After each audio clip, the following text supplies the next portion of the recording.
The first of 20 lead lap cars as they come off for the green. Good restart by Denny on that inside. That's hard to do. You have to time that. Look at this, Kevin. All but clear. I think he's going to clear him off at 2. I think you're right, Clint. Trouble off turn 2. Around goes Wallace. Into somebody else hard into the inside wall. William Byron. That's Byron. William Byron. Guys. Gets worse. Bell is torn up again. And Bell, I knew it. Byron gets the worst of it. Look at that frame. Big hit for that car. Right, that was Christopher He went Bell, right down not the front. Alex Bowman. And it hit was tied up there. Coming for Christopher Bell. That's the 4th week in a row. Those 3 are done.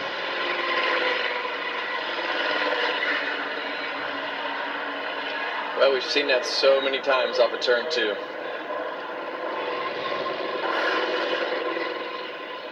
See, 3 Bubba wide. Wallace on that outside. Is that Bowman? It got up into him, got loose. Byron. Excuse me, Byron. And like you said, you see them get somebody got in the back of Bell, and here they come down the racetrack. Somebody left rear Bell trying to get down to the apron. Yeah, for some reason, William Byron was way up the racetrack, or Bubba Wallace tried to go on the outside of William Byron. It's hard to tell exactly how they got to just pick the rubber up off the racetrack. As you see Bubba Wallace Trying to catch his breath. bummed, either bummed out or a little dinged up. I think he's bummed out. Yeah. Well, isn't that really the choke point on this racetrack? Trying to come up and off of turn 2. Especially on restarts. I mean, it's inevitable. About every race, something happens over off of 2 on a restart. And in all honesty, we're lucky that wreck wasn't bigger than it actually was. I mean, we've seen some of those wrecks just wipe everybody that was behind the wreck out. Well, it's because if it would have started at the front of the pack, it would have. Yeah. And as these restarts go, these restarts are going to get more and more intense, and good possibility that might happen again. Christopher Bell's car under serious repair. Let's have a look at his onboard here.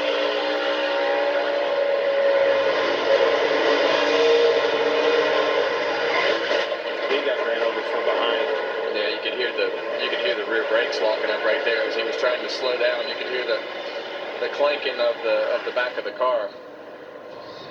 The back tires locking up. So Wallace was 11th at the time of the crash. Bell on the inside was 16th. Byron was 18th. And they got caught up in it. Bubba he's just starting to have a great day. Got into the top 10. I mean, how many times have we... Wait a second. The Byron fans are not waiting for the encore. Well, those are dedicated hardcore fans. My guy's out, I'm out. I'm leaving. Well, there's no reason to stay. I get it. Yeah. Fans are loyal. I've done that in a Chiefs game.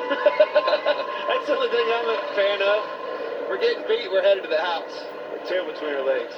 Regroup and come back next week. That's a lot of good cars. That car right there, that Hungry Jack 47, boy was doing a good job. Overachieving today with the top 10 run all day long. Clean pit stops.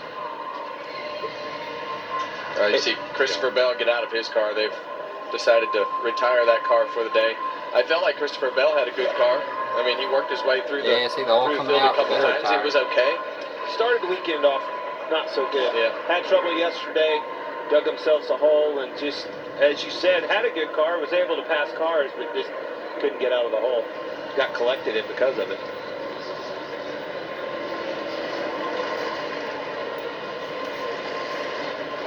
Wow, what a change of events. And now you got to do these restarts, and you got to do them on hot tires, and you see all that rubber being picked up will refire.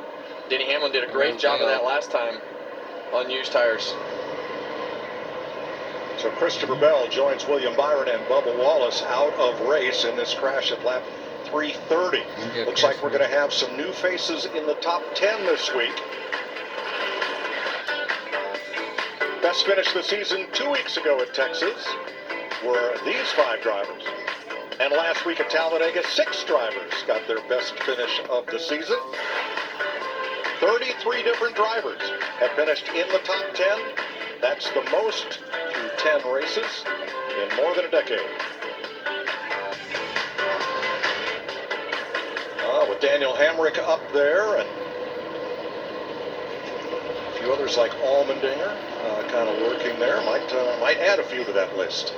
Noah Gregson in the 10 car was able to capitalize on all that change of events on pit road.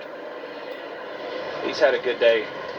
2 weeks in a row. Staying Quietly. Yeah. Third at Talladega, and what I think Ford was about 600 feet from having a 1-2-3 finish, and he still ended up third.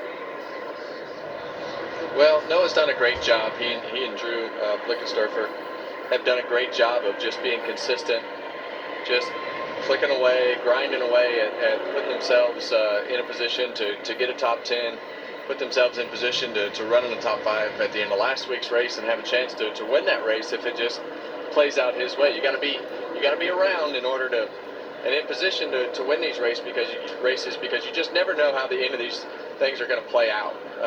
As you just saw, that wreck that just happened could happen on the first row if those cars are side by side. So you just got to keep grinding away. Smile, you found it. The feeling of finding Rock. NASCAR Broadcasting. NASCAR would like to thank all of our fans for your support, and we hope you enjoyed today's broadcast.